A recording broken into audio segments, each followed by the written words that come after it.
Sahabat, bertemu lagi di episode Perjalanan Karina. Malam ini saya akan bercerita tentang proses eksekusi mati gelombang ketiga yang dilaksanakan pada bulan Juli tahun 2016 lalu. Eksekusi mati gelombang ketiga, kasakusuknya jauh hari sudah terdengar, khususnya bagi terpidana mati. Nama-nama yang muncul dan keluar di televisi maupun di media-media sosial maupun di surat kabar, di pemberitaan, itu selalu berubah dan berganti. Sehingga para terpidana mati harap-harap cemas, khususnya terpidana mati kasus narkoba.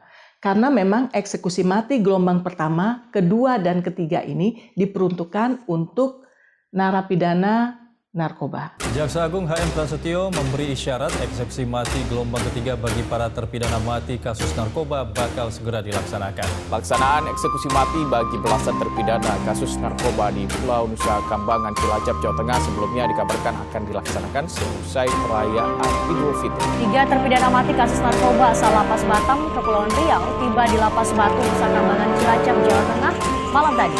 Gembong narkoba Freddy Budiman diisolasi di sel Lapas Pasir Putih.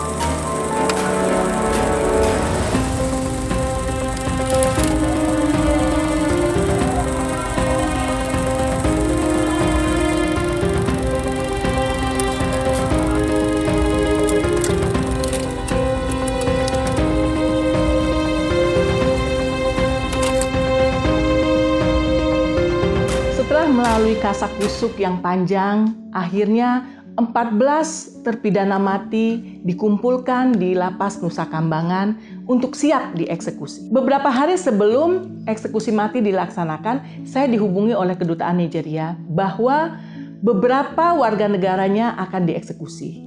Dan beberapa dari mereka meminta saya menjadi pendamping eksekusi. Dari 14 narapidana atau terpidana mati yang akan dieksekusi dan dikumpulkan di ruang isolasi, ada 8 warga negara Nigeria pada waktu itu. Eksekusi mati gelombang ketiga ini menyita perhatian masyarakat karena salah satu terpidana mati yang masuk di dalam daftar adalah Freddy Budiman, si gembong narkoba.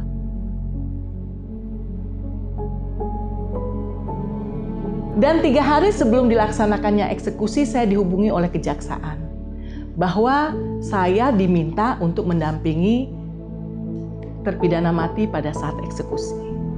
Ini mungkin pendampingan saya yang kesekian. Tapi suasana di eksekusi gelombang ketiga ini sangat mencekam karena semua penuh tanda tanya dan ketidakpastian sebenarnya. Siapa yang menjadi pendamping, bagaimana, dan lain sebagainya. Suasana di ruang isolasi juga tidak begitu nyaman sebagaimana eksekusi sebelumnya. Kalau di eksekusi gelombang kedua, para terpidana mati diisolasi di LP Besi. Namun di gelombang ketiga ini telah disiapkan ruangan untuk isolasi bagi para terpidana mati yang akan dieksekusi di LP Batu. Dari 14 nama, tentu yang menyita seperti saya katakan tadi adalah Freddy. Dan yang menarik pada gelombang ketiga ini, eksekusi ini ada beberapa surat dari tokoh-tokoh masyarakat yang meminta untuk ditundanya eksekusi. Suasana di ruang isolasi menjelang eksekusi tidak senyaman sebagaimana eksekusi-eksekusi sebelumnya.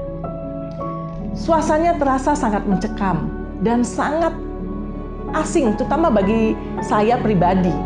Walaupun saya mendapat kesempatan mendampingi terpidana mati, ada 8 atau 9 terpidana mati yang selama di masa isolasi saya dampingi. Tapi mereka seperti masih merasakan ketidakadilan yang sangat. Karena beberapa di antara mereka itu sebenarnya proses hukumnya belum selesai. Dan yang sangat mencekam dan sangat mengenaskan adalah ketika malam eksekusi terjadi. Pada sore hari kami pendamping terpidana yang akan hadir untuk mendampingi pada saat eksekusi dikumpulkan di Wijayapura. Kemudian kami sama-sama menyeberang ke lapas Batu di mana isolasi terpidana mati berada. Namun yang mengherankan bagi kami sebagai pendamping adalah kami tidak diberi kesempatan untuk bertemu dengan mereka, dengan para terpidana mati sebelum mereka dieksekusi, sebagaimana proses-proses yang sebelumnya. Dan saya melihat petugas-petugas kejaksaan, eksekutor berseliweran dengan wajah-wajah yang tegang. Dan itu mempengaruhi kami juga sebagai pendamping. Kami jadi bertanya-tanya apa yang sebenarnya terjadi. Di luar juga suasana sangat tidak kondusif. Hujan sangat deras, petir menyambar, sangat mengerikan. Dan wajah-wajah tegang daripada petugas-petugas baik dari tim kejaksaan, eksekutor, dan semuanya yang ada di ruang isolasi saat itu sangat menegangkan. Bahkan kami pun berkumpul dengan saling pandang, tapi kami tidak bisa menyampaikan atau bersuara apapun. Kami hanya menunggu, dan menunggu. Hingga lepas tengah malam, saya melihat beberapa dari tim kejaksaan kembali meninggalkan ruang isolasi. Hanya beberapa yang tinggal. Sementara kami, para pendamping eksekusi, tetap bertanya-tanya, apa sebenarnya yang terjadi? Di tengah hujan deras, petir yang menyambar, suasana yang menegangkan, akhirnya kami tahu bahwa dari 14 terpidana yang sudah diisolasi, hanya 4 yang akan dieksekusi, yaitu Freddy, Hampre, Titus, dan Sek Osman. Sangat miris, karena tiba-tiba kami dipanggil oleh petugas, oleh tim eksekutor untuk masuk ke dalam sel untuk memberitahu mereka bahwa waktunya akan dieksekusi. Kami menyampaikan protes, kenapa kami tidak diberi kesempatan untuk berbicara terlebih dahulu atau bercerita dengan mereka terlebih dahulu. Namun kami hanya diminta untuk datang ke ruangan mereka dan memberitahu mereka bahwa waktunya akan dilaksanakan eksekusi dan membawa mereka keluar dari selnya. Sangat menyeramkan. Yang sangat miris adalah sel-sel mereka, sel-sel isolasi mereka itu saling berhadapan.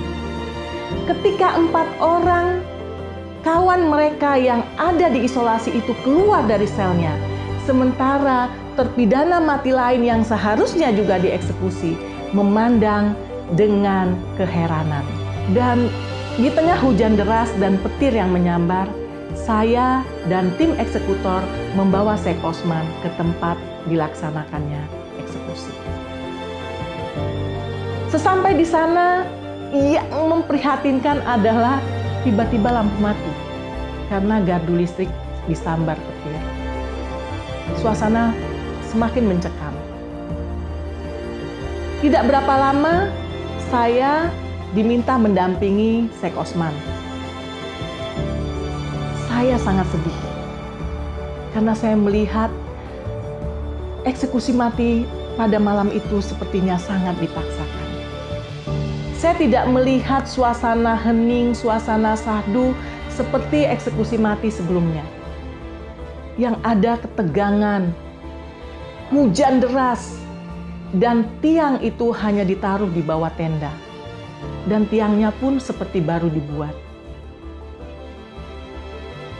Itu saya nggak tahu mau mengatakan apa, tapi saya berusaha untuk menguatkan mereka. Dan di bawah hujan yang deras itulah saya memeluk mereka satu persatu. Tapi saya salut dengan ketegaran dan keberanian mereka. Malam itu tidak ada nyanyian. Malam itu tidak seperti malam eksekusi-eksekusi mati sebelumnya. Suasananya sangat mencekam. Bahkan saya basah kuyup ketika saya harus memeluk mereka satu persatu. Suasana sangat mengerikan. Bahkan malam itu juga tempat di mana keluarga para terpidana mati yang akan dieksekusi menunggu rubuh tenda yang disiapkan buat mereka ternyata tidak mampu menahan derasnya hujan yang ada pada malam itu. Hati saya sangat sedih. Hati saya sangat merasa prihatin. Kenapa? Situasi yang sangat tidak mendukung, tapi eksekusi tetap dilaksanakan. Dan dari 14 itu hanya 4 yang dieksekusi. Tentu meninggalkan pertanyaan. Kemudian setelah kami memeluk mereka, dan saya memeluk mereka satu persatu, kami kembali ke ruangan di mana kami menunggu eksekusi dilaksanakan. Tidak berapa lama, kami pun kembali menandatangani surat kematian.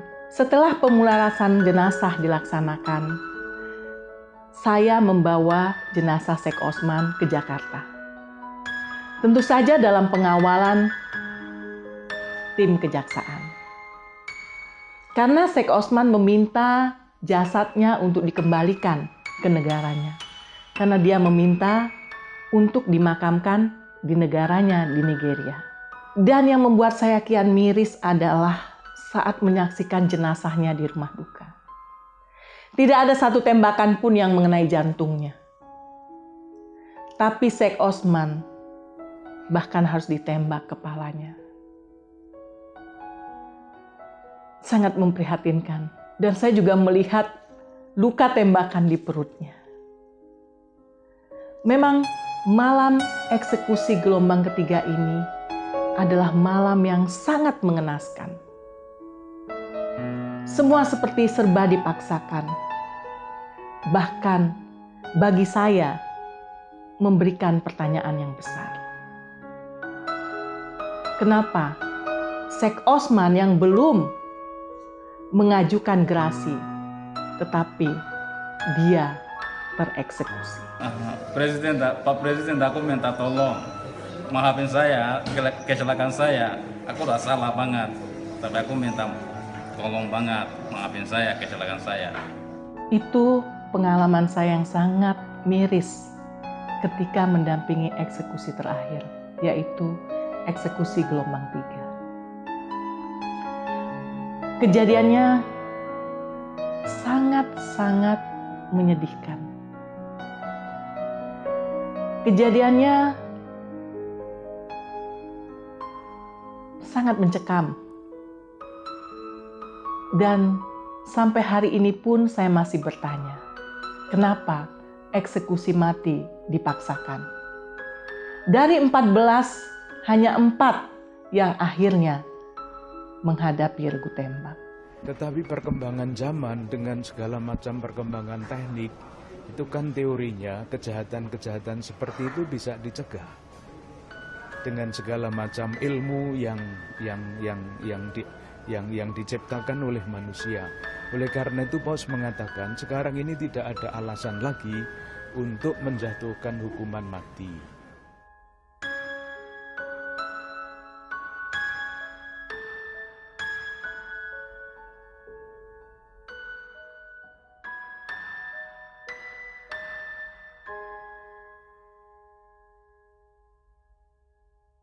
Sahabat, kalau saya bercerita tentang bagaimana kegiatan saya, perjalanan saya mendampingi mereka terpidana mati maupun terpidana-terpidana yang lainnya di penjara-penjara, khususnya di Nusa Kambangan. Bukan karena saya setuju dengan apa yang mereka lakukan, karena saya juga tidak mau. Bila kesan yang ada, saya mendukung apa yang mereka lakukan. Namun saya datang karena saya ingin ada buat mereka yang hilang, yang dianggap sampah masyarakat. Karena saya tahu, saya tidak mempunyai hak untuk menghakimi siapapun. Bisa saja di mata Tuhan, saya tidak lebih baik dari mereka. Karena mereka, saya percaya, telah melakukan pertobatan. Selama mereka menanti masa eksekusi mereka.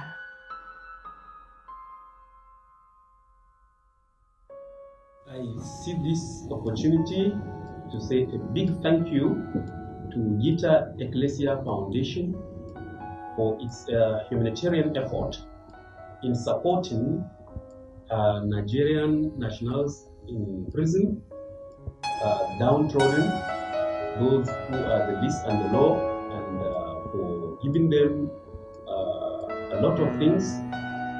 Materially, they have been supportive. Legally, they support their legal request for assistance. And because some of them don't have the money to even hire lawyers, Gita Ecclesia has been very handy in this respect. And we thank them for all they have been doing for Nigerians in various Indonesian prisons. We say a big thank you. Sahabat, itu cerita saya malam hari ini. Bagaimana eksekusi gelombang ketiga dilaksanakan. Eksekusi yang sangat menyeramkan, mengenaskan, menyedihkan, dan meninggalkan tanda tanya. Sahabat masih terus penasaran kan? Ikuti perjalanan saya yang lainnya. Selama saya berkecimpung di dunia kemanusiaan, saya ingin berbagi dengan sahabat. Untuk kita sama-sama belajar dan peduli. Ikuti terus perjalanan Karina setiap hari Jumat jam 8 malam. Don't forget to like, comment, and subscribe. And share to your friends. Thank you.